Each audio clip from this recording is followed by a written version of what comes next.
సదుద్దేశం లేకున్నప్పటికీ కాలయాపన చేయడం కోసం ఇవన్నీ చేస్తున్నారు.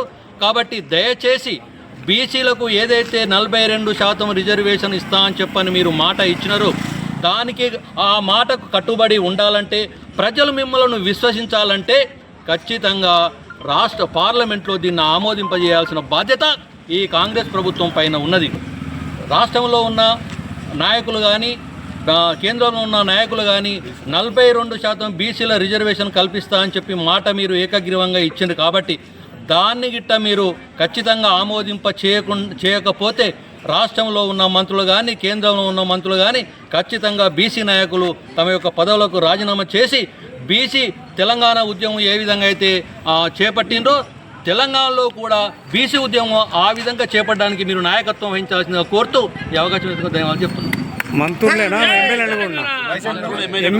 ఎమ్మెల్యేలు మంత్రులు అందరూ బీసీ మంత్రులు కాంగ్రెస్ పార్టీలు అందరూ బీసీ ప్రజాప్రతినిధులు ఎవరైతే ఉన్నారో రాష్ట్రంలో కానీ కేంద్రంలో ఉన్న బీసీ ప్రజాప్రతినిధులు ఎవరైతే ఉన్నారో వాళ్ళందరూ తక్షణమే రాజీనామా చేసి తెలంగాణ